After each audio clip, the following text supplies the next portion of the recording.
All right, family and friends. Hey, this is Regan. It's good to see you again. Thanks for joining us today. We've been doing this series of roundtable discussions on conquering COVID-19, and in some ways, I would have to say that this has been one of the harder ones to put together. Really, honestly, of all the three that we've done so far. We did one on finances. Conquering COVID financially a few weeks ago, and then we did another one on conquering COVID emotionally, and today we're looking at conquering COVID communally, doing that together. And in preparation for this, I've had lots of conversations with people. I've spoken with a police officer in the back parking lot of our church. I spoke with the Broomfield mayor a little bit, a retired lifelong missionary. I talked with another realtor colleague of mine, a local restaurant owner, as well as three of my friends who are joining us here today on the panel. And it's a difficult conversation. The difficulty is how can a church be the church with a shelter in place in order, right? What does that look like? How do we go beyond the walls when we can't even hardly leave the walls of our own house? So what does that look like? And the goal that we're really trying to look at today is how do we identify the new needs of our community? And there's really two different communities. One is as a family in Christ, we have our church community, our spiritual family. But then we have another community, whether you live in Broomfield or Westminster or in Denver or wherever. We all live in communities of people. And what we're trying to find out and ask right now is what are the new hurts? What are the new pain points in our communities? And then as a church, now that we're scattered a little bit more, right? The church gathers and then the church scatters. As the church is scattered a little bit more right now, what does that look like for the church to be the church and help kind of meet those needs? So I want to introduce you to a couple of different people today. And so I'm going to switch over here to the gallery view. So you can wave and say, hi, guys. But I wanted to introduce you to Lori Anderson. Lori Anderson is on the Broomfield Council, and she's one of the council members there and also a part-time consultant. She's currently works as the field organizer for Mom's Clean Air Force, working to protect the air our kids breathe, and a mom of 5 kiddos. So Lori, welcome. Thank you. Good to have you here. Thanks for caring about the clean air for our kiddos. That's an awesome thing. Also, we have Ryan Gallagher there. Ryan, a little wave. Good to see you. Ryan's special education teacher for 7th and 8th grade students. He's been teaching for over 12 years in various different positions, and he works primarily with teenagers with learning disabilities. So Ryan, thanks for being here and representing all the teachers out there right now. And his lovely wife sitting next to him, Emily Gallagher, a registered nurse, not retired. I almost said you retired there. Wouldn't that be nice, right? A registered nurse. Emily's a registered nurse with a diverse background, working in nursing homes, prison, plasma center, clinics for both kids and adults. And before becoming a nurse, Emily was an EMT and worked in the emergency department as a technician. So quite the rounded experience already, Emily. Good to have you here with us. For some of those who might not know me, I'm Regan Archer. I'm one of the pastors here at the church. I get to work in the areas of discipleship and deployment. And also I'm a realtor and a loan officer in our community. I've been doing that since 2005. So good to be here with you guys. So what I want to do is kind of go around and, we have kind of a neat grouping here today of people who represent and kind of see into a lot of the different pockets of our communities. So in the educational field, in the medical field, and in from a city perspective. So I'm really excited about kind of the panel that we have and just the different vantage points that each of you bring to the conversation. So the first thing that we've talked about and that I really want to hear from you and have you be able to share with everyone else would simply be, now that we're in the middle of COVID-19, How has that changed things from your perspectives, and what are the new pain points? What are the new places where our community is hurting? Who wants to go first? I'll start. Way to go, Ryan. Woohoo! So education is in a new environment these days, and any of you who are either teaching or helping kids learn are facing many challenges, I'm sure, as education is now on the home front, in the home. And so as teachers prepare lessons and put together their, so does the education for the kids, we're getting a lot of struggle with assignments getting turned in, with work being completed accurately, with work being completed correctly, and with students who are just wanting to get it done as quick as possible to get back to whatever else occupies their time at home. And so as educators, we're facing a lot of dilemmas of making sure that that our kids are prepared for when we go back into a regular school environment and they can continue with their academics and education. And that is by far our biggest struggle now, is making sure that kids aren't falling behind due to being at home and not in the school. Yeah, what have some of the difficulties been in making that transition? Well,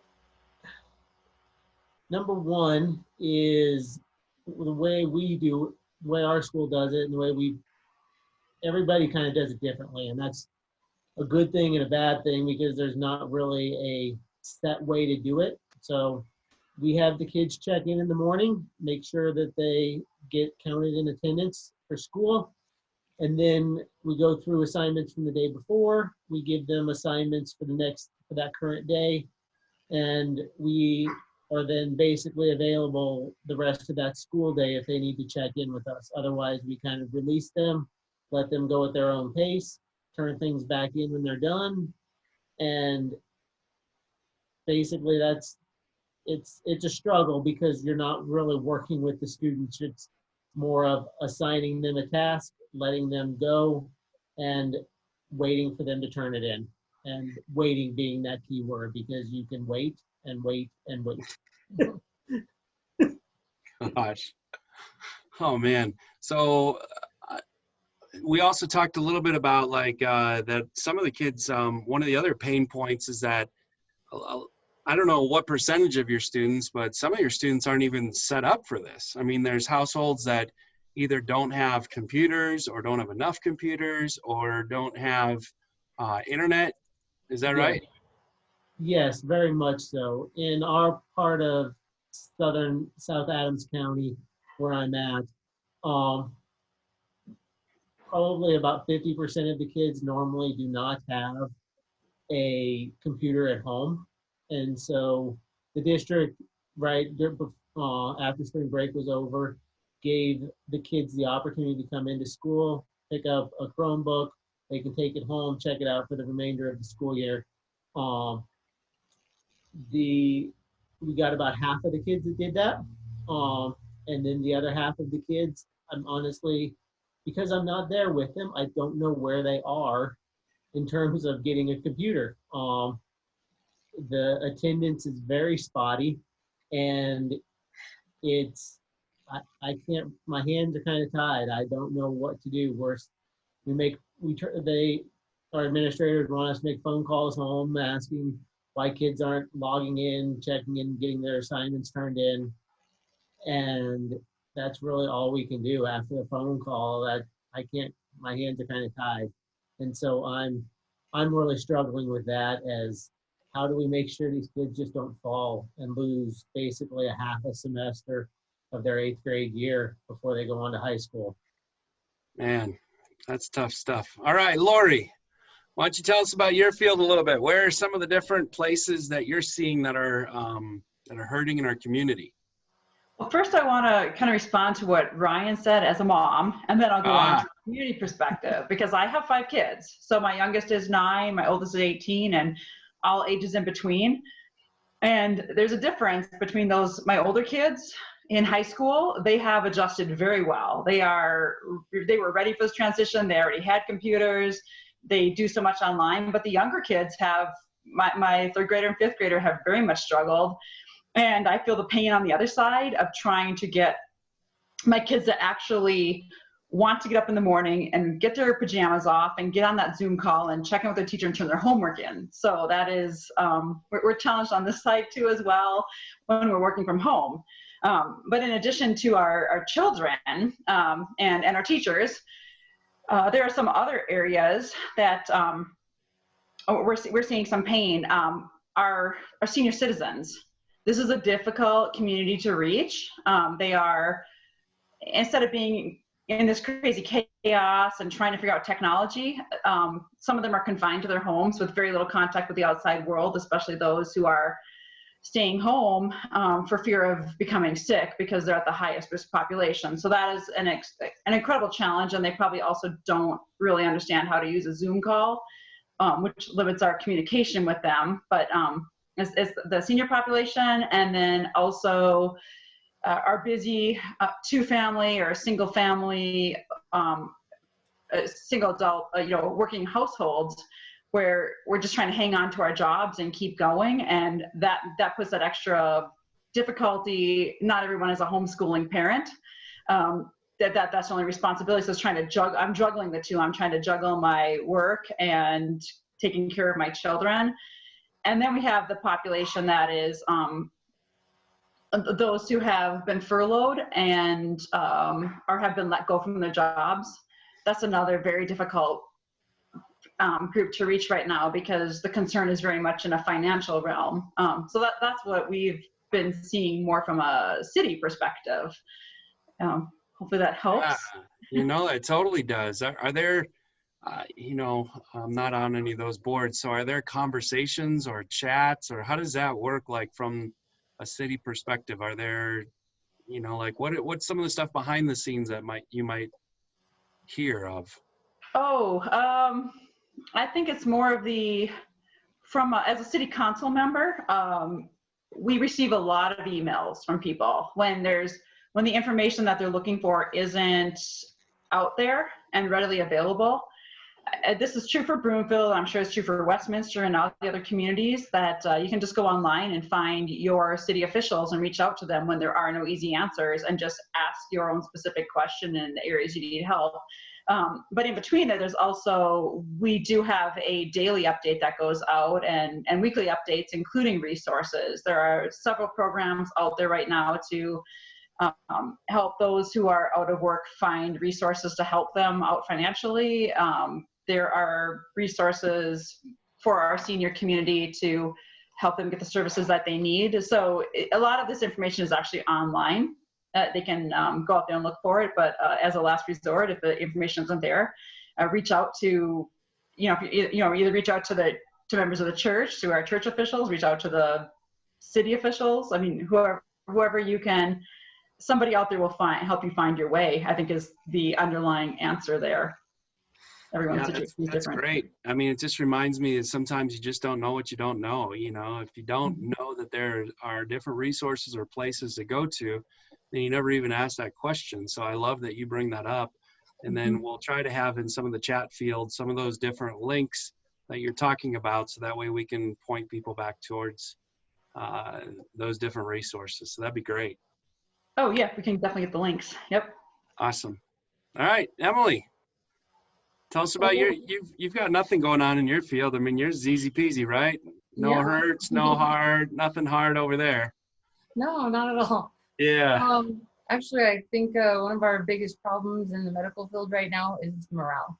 You see a lot of nurses, and you hear a lot on the news about the shortage of protective equipment, and this speaks to a lot of nurses about concerns with them getting sick, bringing this home to their families. We've had patients at the clinic that I work at that are first responders, and they worry about bringing, stuff home to their families. So there's a lot of concern for health of just all the nurses and their families. But the other thing is not just from that side, but also for our patients. People with COVID, how they're stuck in their houses and unable to get out and get stuff done that they need to do. Speaking personally, I'm a patient a lot of the times myself. I have been waiting for a kidney transplant, and it has been on hold, and that has definitely, put a lot of strain on me as well in that sense. Just waiting for the news of when it's going to be scheduled. Wow. So I think that's one of the things that's maybe under thought about, but that whole idea of the morale, like just what this is doing to the healthcare world, like the workers. I was thinking about asking you about any stories, but I don't know.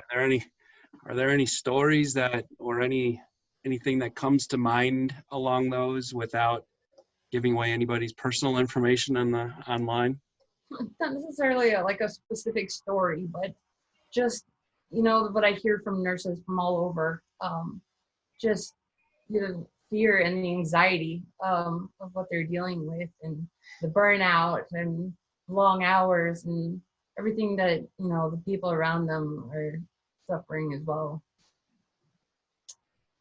But just the scared factor in people is just, it's real. I mean, and it's just, you can just see it on people's face of this scared of of catching COVID, of them being a carrier and passing it on to patients. They're just, because you could easily be carrying it and not knowing it, and then passing it on to somebody else. In a clinic situation can be, it's hard. And also the fear of the unknown. I mean, this is something that we've never had to deal with before. And so a lot of people, they're just trying to figure it out as they go along as well. And it's scary to people. Yeah, for sure. My goodness. Well, let's talk about how to fix the problem then. Ryan, how do we fix all of these problems in the school system? Well, you get every kid a computer, you get every kid motivated, you have no technical issues, every student turns in their work, and everybody passes with A pluses. Nice. Oh, yeah, not gonna happen, huh? How do we fix the problem? That is a very good. The struggle in education right now, from what I see, is a motivation. Motivation is by far the hardest thing to pass on to kids. If they're motivated to start with, then they're really easy to get going. But if they're not motivated, finding that motivation is the hardest thing in the world. And every kid is different on where that factor comes in, and how you can nurture a child to become the best that they can be in whatever motivates them to go above and beyond. And that is the struggle I face every day. Yeah, I mean, it just seems... because I work with a population of kids that by the time they get to, they're learning disabled kids, and they have been through 8 years of education of being the dumb ones in class. And they know that. They know that they're behind everybody else, their peers. And they don't, it's like, why try harder when I know I'm just going to be dumber than the other kids next to me? And so trying to make the material so it's something that it's challenged, but is also not dumbing it down to where they feel like they're the dumb ones. And we don't use that phrase, obviously, but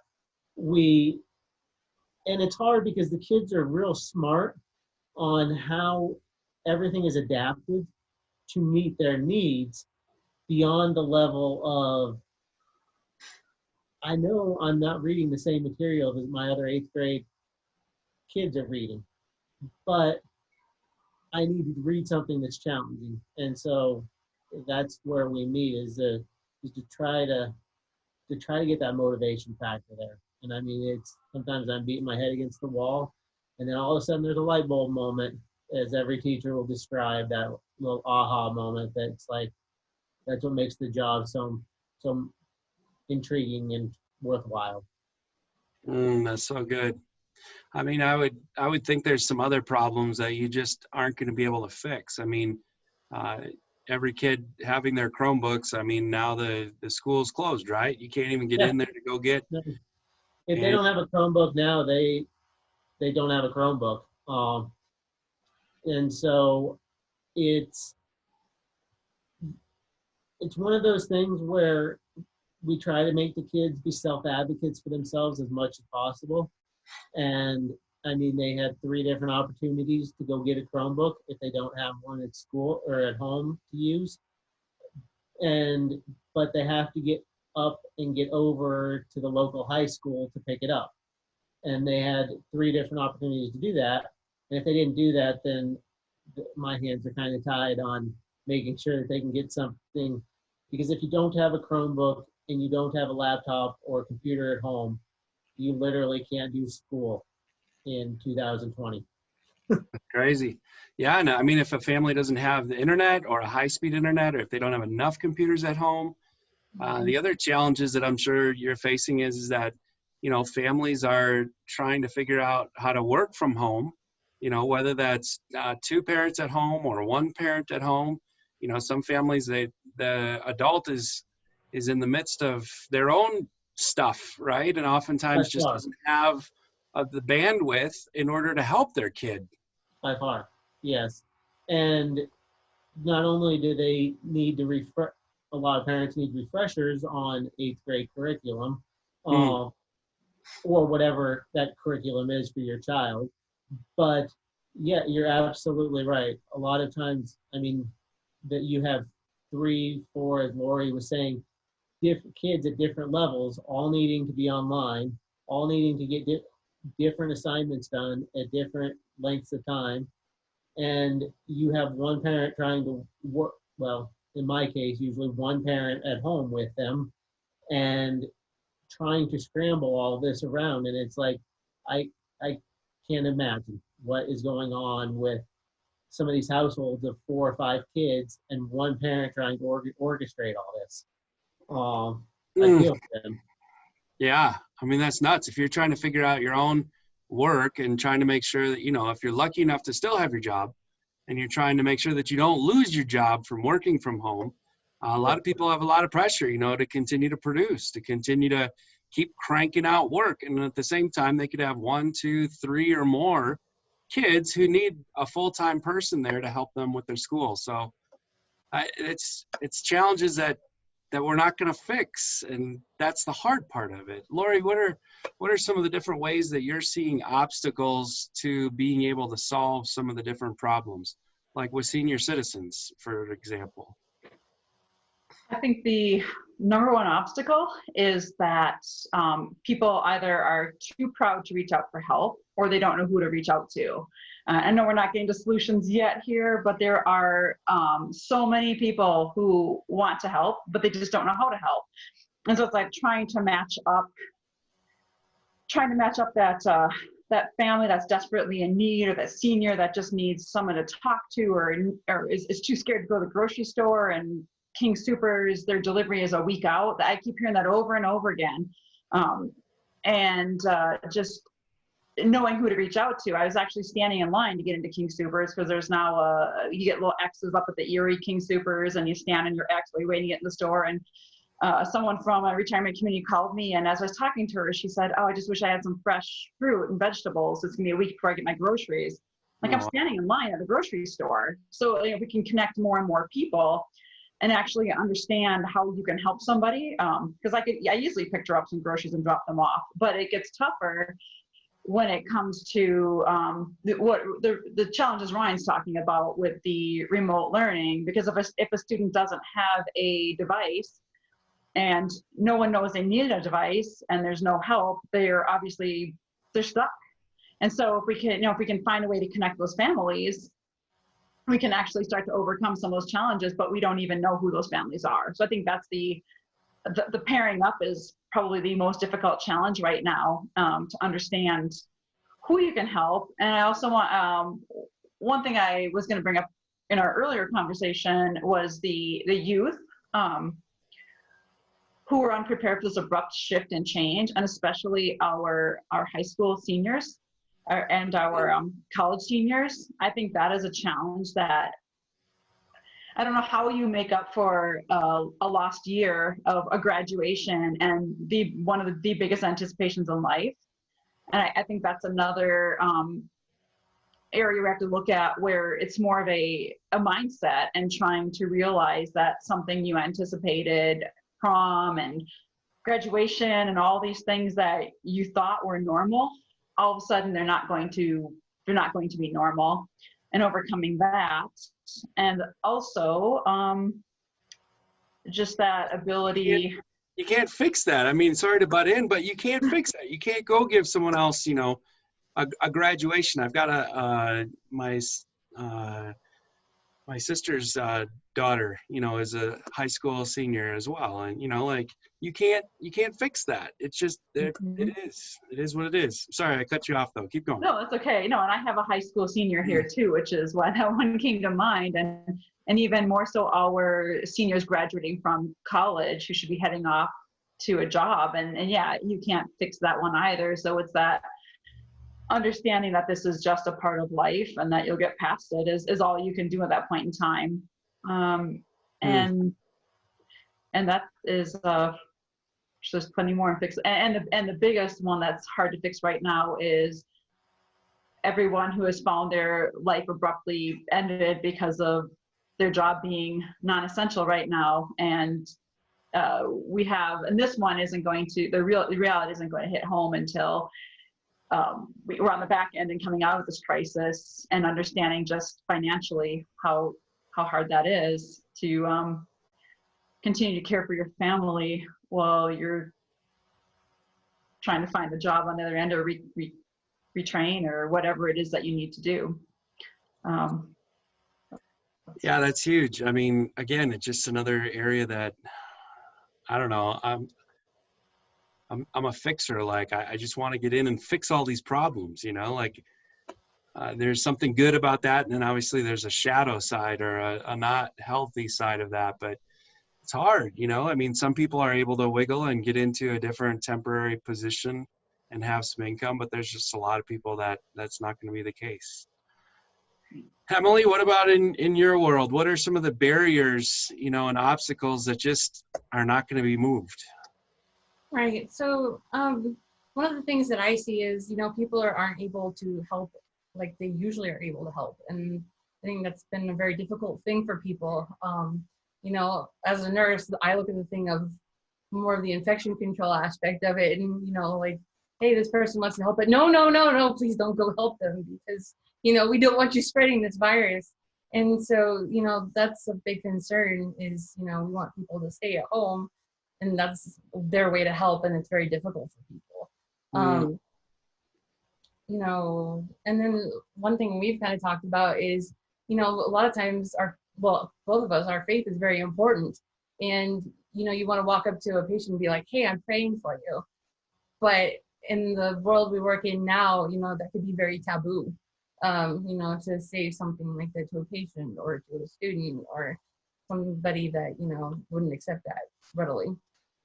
Yeah. Wow. So one of the things that you feel like could help people the most, you're not allowed to say, you know, like, hey, how can I pray for you? You know, like how that's hard. Yeah. And what about correct language? Yeah. Yeah. I'm thinking about you. I'm thinking about you. I'm sending you good thoughts. Good vibes. I'm sending your family good thoughts and good vibes. Nice. It sounds like a missionary writing home from the field, you know, like where they have to write in code so the government doesn't know what they're saying. It's crazy. And Emily, I would assume supplies are an issue that just isn't going to be fixed overnight, you know, with the supplies that you guys need? Can you talk to like masks or, you know, different things like that? I mean, how is that stuff going? I mean, you hear a little bit about it on the news and how there's a shortage. A lot of places are having to use this kind of equipment like they haven't before. It used to be like a N95 respirator, which you've heard a lot about, would be like a one-time use thing, where now they're trying to find ways to use them up to 20 times. You know, trying to find different ways to sterilize them, and just looking, you know, from different places to find this kind of stuff. Right now, like our office is using N95 respirators that you get from Home Depot. You know, not a typical medical thing, but we're having to be very flexible with what we use. Wow. Yeah. And what about shortages? I mean, what besides the supplies, what about manpower and beds, and, you know, how tapped out are the facilities that you're hearing of or seeing in our communities? They're very overwhelmed. Not just the facilities, but the nurses as well. I mean, every bed, everything is full. All ventilators are in short supply. Everything's in short supply, unfortunately. And of course, you just don't have enough nurses to fill all the need to run these ventilators, to, you know, take care of these patients. And again, there's also definitely a concern with these nurses who are scared to take care of patients, and, you know, the ones that don't want to go back to work. So there is a lot of factors with the shortage of everything. I know that the convention center in Colorado has set up a 2,000 bed basically field hospital, and that they're working on opening that as well. So just Wow. keep up with the demand. Holy cow. Yeah. Yeah, that's crazy. Is basically everybody in the medical profession and field, I just put those two words together, but are they essentially working, like, is everybody working overtime at this point? I think it just depends what which area of the healthcare field you're in. I work in a clinic, so I have very specific hours. But where some of these nurses are working in hospitals, they are possibly working very much lack of manpower. They're setting up specific COVID units, so these people are, you know, getting burnt out just from wearing masks and gowns and all kinds of different things that they have to wear their whole shift. So. Wow. All right. Well, that's so far. This has been pretty depressing. So welcome to conquering COVID-19 communally. So we better turn a corner here. Otherwise, people are going to start clicking off and going to do something else. There's enough depressing news and things out here. So let's turn that corner. The reality is that there's a lot of hurt. There's a lot of pain. There's a lot of things that are different in our community right now than before. Hopefully, for most churches, this isn't the first time that they've thought of these questions. And I know at Family in Christ, this isn't the first time that this church, well before I've been here, have been asking that question, or that the church has been asking that question. What are the needs of the community? Where are the pockets of pain or hurt? And then how is the church actually able to step in and try to bring the gospel, bring help and wholeness and healing, whether that's emotionally, relationally, psychologically, spiritually, to people. But I do think that the church is called to continue to do that, especially when times are different, when things look different. So the question that we've been asking today so far is, what are these new pockets of pain? What are the different ways that our community is hurting? So if it's true that we can't just go ahead and fix all of these things, and that there are some real major barriers that can't just easily be hopped over, the last kind of round that I want to have us think through and talk about is, what are the ways that individuals can actually care for and love other people in spite of all that, in spite of all the barriers, in spite of all of the ways that, you know, we can't fix the big problem? How can the church continue to be mobilized to care for other people in the process? That makes sense? Lori, what do you think? Yes, that makes absolute sense. And this is what I was thinking about earlier, was that I know that Pastor Paul and other pastors often, ask you to pray for others and think about the people in your community and who you can help out. And that is the first step, is to pray about how you want to help.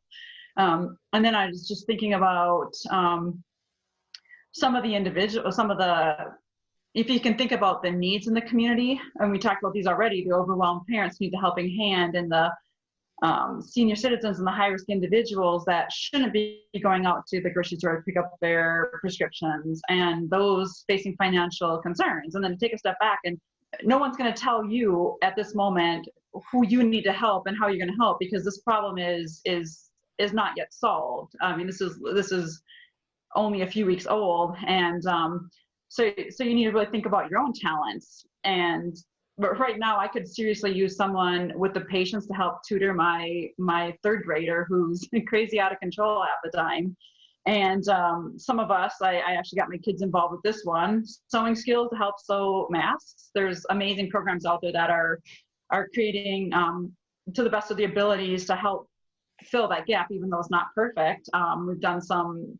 It's changed over time as more people have gotten involved, and the hospitals have become more involved, and we actually have patterns now that are accepted by the hospitals, and they have a little filter pocket. And if sewing's your skill, that's where you can help. If you're bilingual, I am hearing that bilingual is an amazing skill to have right now, when you can help to reach some of the Spanish-speaking families or whatever your area is, and just having that servant's heart to help pick up those groceries or those prescriptions. It's like, that's not doesn't seem like anything amazing, but right now, if you are the one that stops by the home of that senior citizen who's homebound and can with a smile drop off the groceries, have them wipe them down and take them in, that's an amazing way to help serve right now.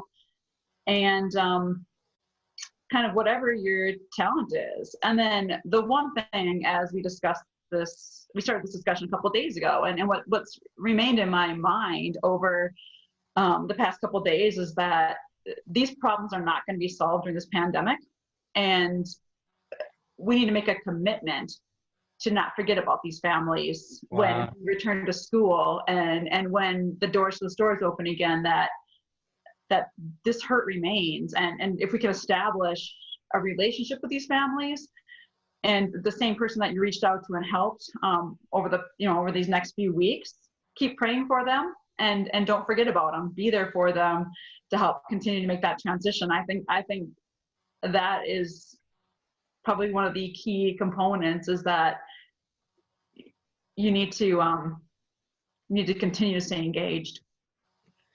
Wow, that's great. Yeah.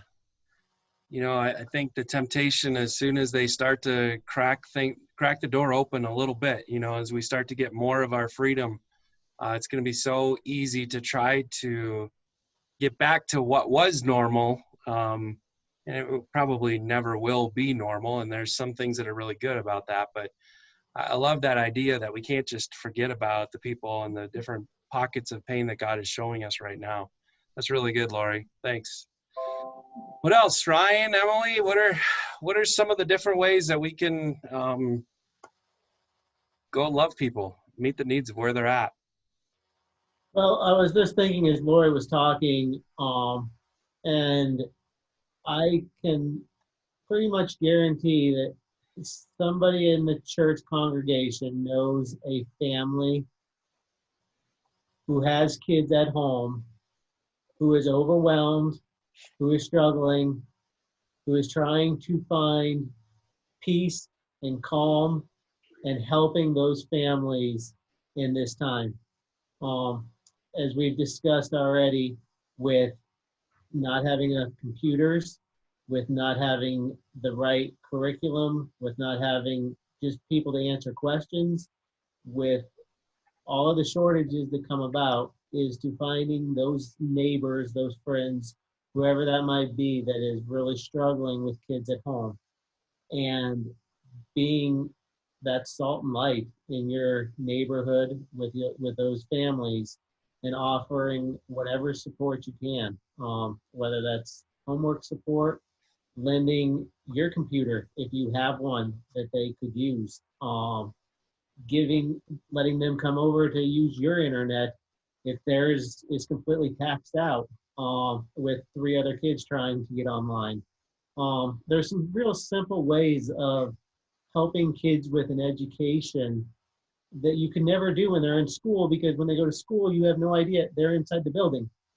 But when they're at home, you literally could go next door and see or across the street and see kids in a learning environment and what they could use help with and what they need, much more than you ever could inside of a school building. And so that'd be my challenge, and to see the church be mobilized by, if there are kids in your neighborhood that you know and you have a relationship with, is figuring out how you can be a support to them in their education. Yeah, that's great, Ryan. I love that. You know, from a church perspective, like my brain always goes back to programming. Like, how do I program that? Like, how do I create a mentor program? Like where I can find the single people or the people with extra time and create this program where then I can take these people and connect with the people that are in need. And I think that's one of the shifts that has to happen, is we can't rely upon programs. We have to shift into trusting and entrusting the congregation to be able to see the needs, not need the church to create some kind of a program, but for people to see that their neighbor needs help, and then to just step in and go be a part of making that happen. I mean, how awesome would that be? Like if you have a single parent who's trying to figure out work and they've got 2 or 3 kids, what if, you know, their neighbor said to them, hey, I'll check in with your kid. Like, let me call them, or, you know, I can come over and stand on the driveway and, you know, talk to your kid about, you know, like, what are your assignments for today? What are you working on? Where are you stuck? You know, show me at the end of the day what you've been working on so I can give you a high five and celebrate, you know, some hard work that you've been doing. But man, wouldn't that be? If it's something in your field, if it's something that if you're an engineer, if you're in an accounting, finance, etc., using your math skills to help high school kids that their parents can't help them, basically. I mean, the math they haven't seen in 20 to 30 years. And so if a kid's struggling, trying to help with that. It's helping locally, neighborly, and then trying to build relationships that way, at least at a 6-foot distance. Yeah, no, that's great. I love that.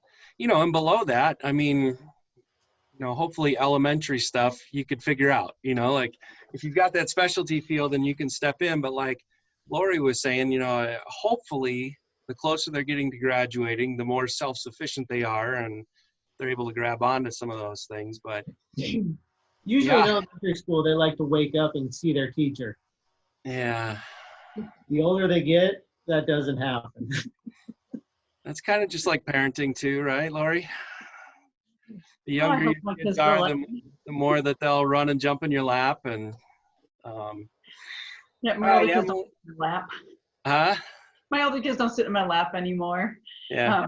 But there's the other one, as Ryan was speaking, what makes me think of is that commitment to, okay, so right now it's a virtual high five and you can only wave through the window on the driveway. But when summer comes, help them catch up. Commit, you know, and when this social distancing is over, and I think there's going to be some kids that they need a little nudge over the summer to get them up to the next level. I just don't. I get this feeling that there's quite a few kids are doing amazingly well and getting their homework in, and there are some kids that are struggling, and we want to make sure that those kids do not fall right behind. So it doesn't seem like the thing the church would normally do, but I think tutoring is absolutely something that how you can show God's love to other people. Yeah, and I mean, really communally, you know, the answer is there a little bit. Instead of relying upon just the teacher in the way that we normally do, like, oh, good, I sent my kids to school, they'll be fine. It's like, now I can't just rely upon the teacher. Like, we need other people to come around in a community in order to care for kids. So if you're out there and you're watching this, maybe God's putting someone on your heart right now. You know, maybe you think of someone like next door to you or someone in your extended family that you know that you could reach out and help alleviate some pain and to really invest in some kid's life. And so just talking to you out there right now, I pray that God would bring these people and these kids to your mind and these families. And then I would pray for the Holy Spirit's strength for you to be able to actually go do something about it. Don't just watch this and be convicted or come up with some great ideas. Have a half good idea and go do it. That'd be better than having 10 great ideas. So Emily, what does it look like in your field? What does that look like for the church to be mobilized to step into, make a difference in the healthcare world? You know, how do you care for the caregiver? So, one way I kind of took a different aspect on this, but is for, doesn't really matter if you're a nurse or not, but is to focus on your own self-care as well. This time when we're all quarantined, we're all going a little stir crazy. And when I was an EMT, one of the things we did was we would run scenarios. And one of the first things we did in a scenario is we would walk in and we'd say, scene safe.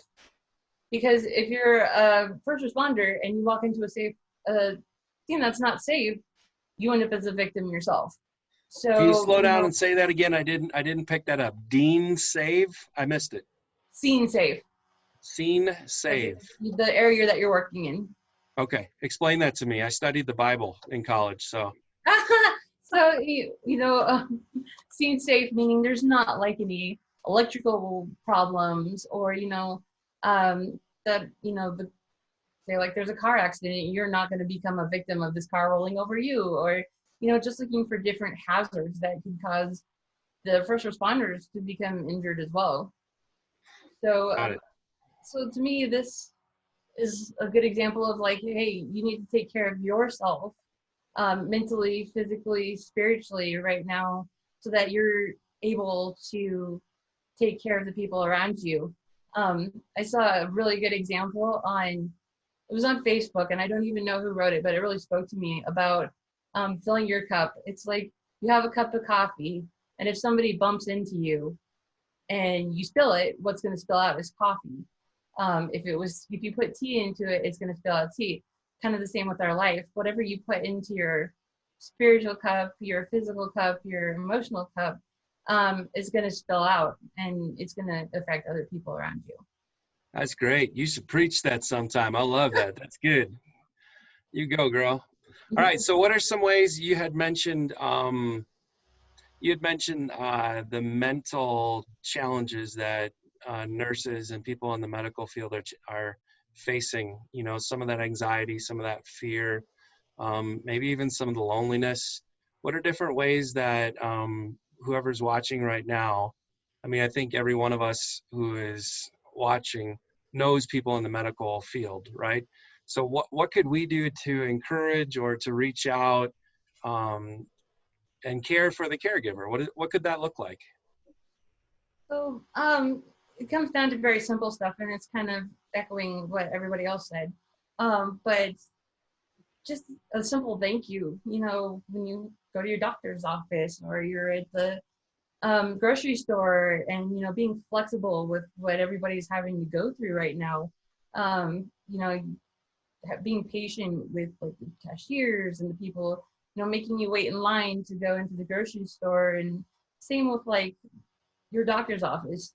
Right now, our office is doing telehealth, and we just learned how to do it on the fly, so there's definitely some doctor's offices that are having to learn this as they go, and with a lot of patience.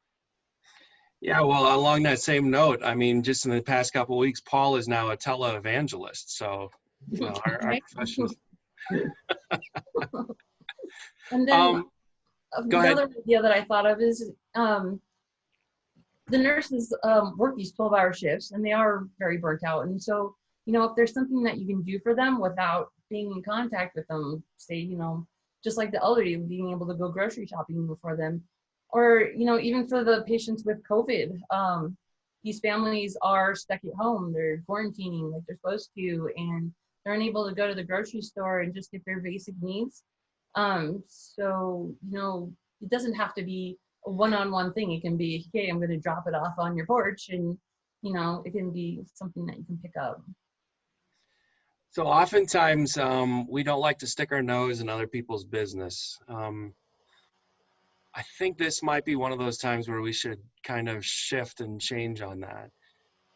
How often do you think other people are going to come to us and say, man, I'm burnt out on Friday. Can you get my groceries for me? Like, I just don't see that happening, right? So Right. it seems like it really comes down to us being aware of and then being proactive.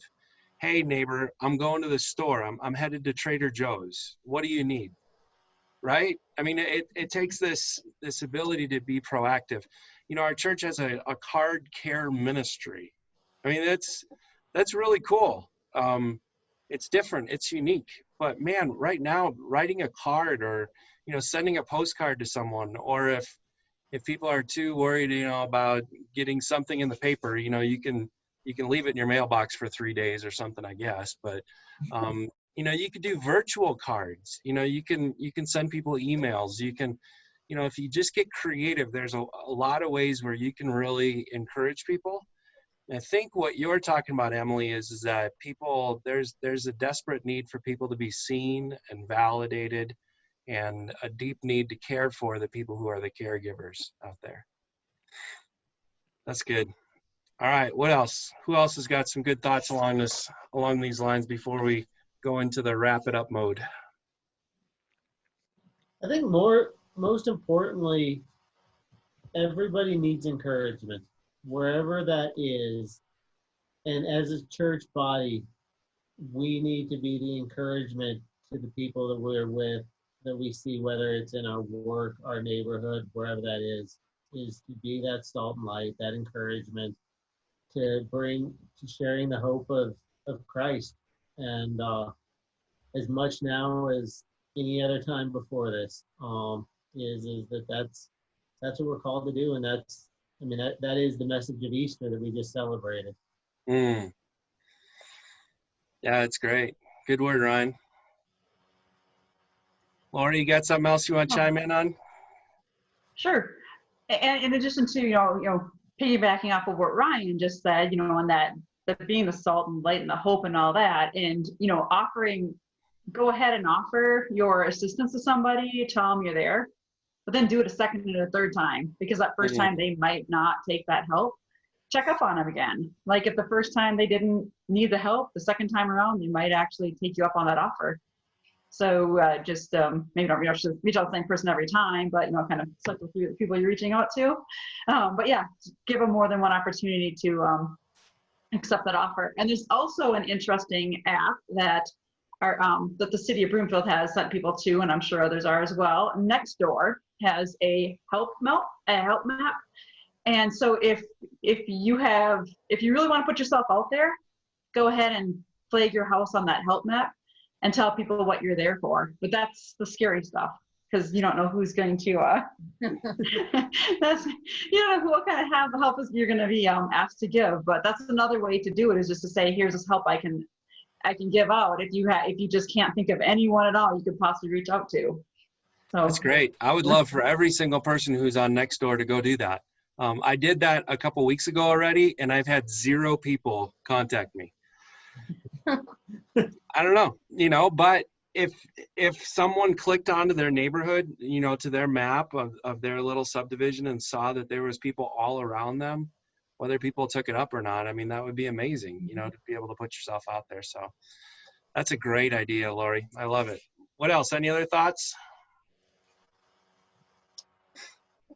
I don't think I have any more. Not really.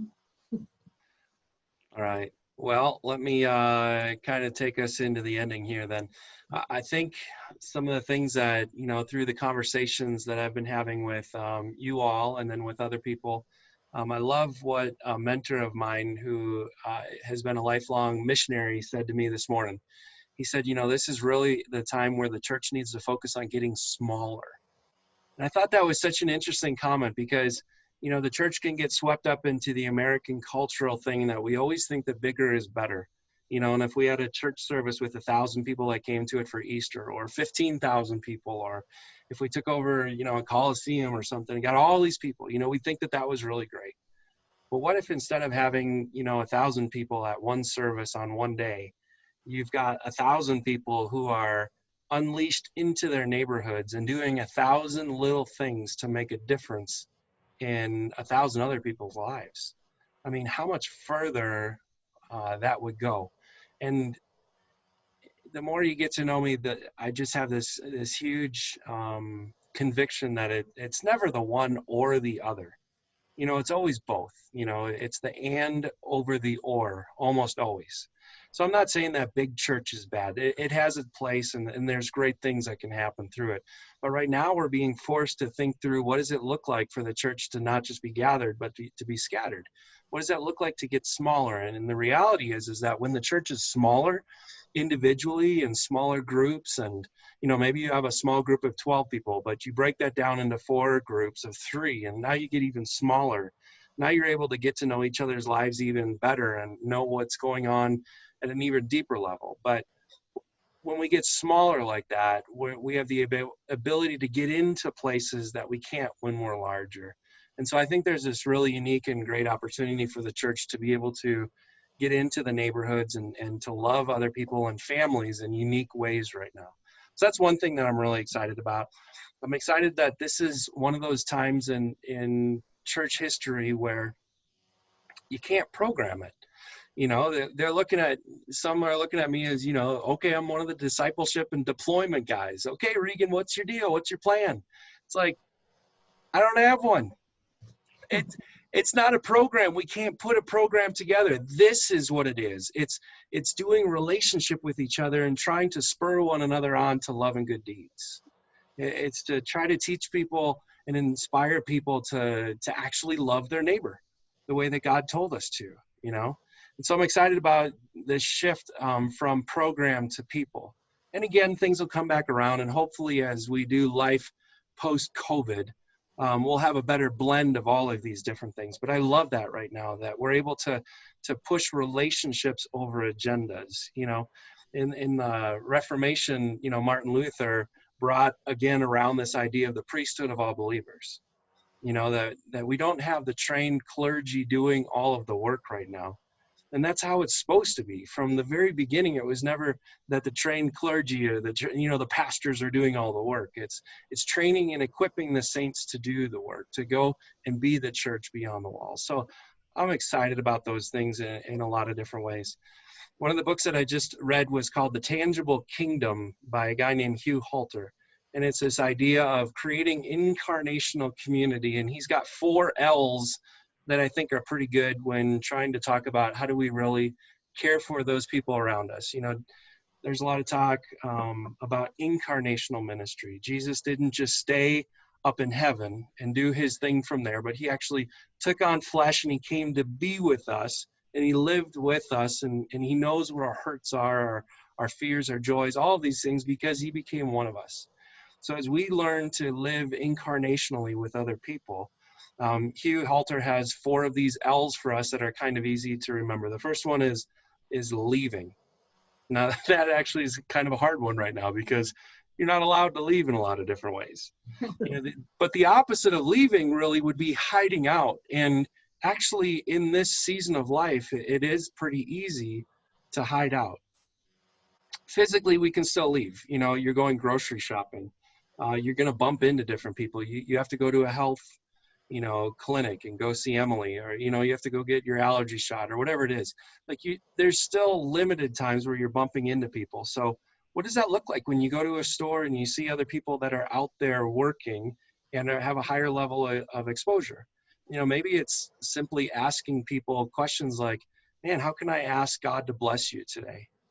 How are you doing? How are you really doing? Just actually caring about the person and not just seeing them as the person who's going to check my, groceries out as I'm heading out the door. So leaving, how do we leave? What does that look like physically, but what does that look like virtually? How do we become more proactive of thinking through who are the people that need to be in touch with others right now? Who are the people who are tempted to isolate? Who are the people who are tempted to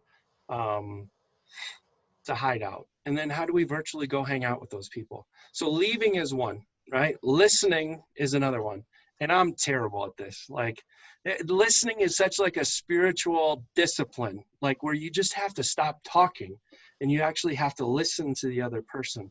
But I love this quote from the book. He says, when you hear the word listen, you probably think it's about setting up a coffee time and trying to ask probing questions.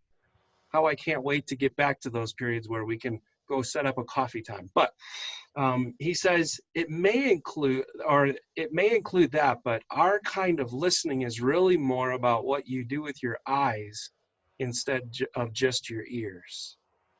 And I love that. You know, like, how do we use our eyes to listen just as much or more than our ears? So when you see people, you know, how do we hear the story of what's going on in their life? How do we pay attention to the things that are going on? So how do we listen to people, you know, instead of just talking at them the whole time? The third L, he talks about living among. The opposite of that would be creating a bubble, you know, and some people joke around about the Boulder bubble, you know, that if you live in Boulder, you never have to go anywhere else. But the reality is true that oftentimes in the church world, we can do the same things, and we create these little church bubbles where we stay in our little safe areas. And that's not what God has in mind. So what does that look like to live among? Again, in the book, Hugh Halter says this third habit of incarnational people, the habit of living among, means participating in the natural activities of the culture around you with whimsical holiness. I love that, with whimsical holiness. Now, that doesn't mean that everything in our culture is good and honoring and right. But at the same time, there's a lot in our culture that is good. And so as believers, you know, part of our job is to point to the ways in which the world around us has discovered God's beauty and truth, and to celebrate and join in with that wholeheartedly. And then obviously where we see the things that are destructive and hurtful, it's our job to come in and step and bring some healing and wholeness to those areas. The last thing that he talks about in these 4 L's, leaving, listening, living among. The last one, he talks about loving without strings. So what does that look like as a group of people who are trying to figure out what it looks like to follow Jesus? What does that look like for us to just continue to love people without strings? No agendas, not trying to convert people, not trying to push our agenda, whatever that is. But what does that look like to just love people well during this time? You know, we can't fix the problem. There's so many problems that we just can't fix.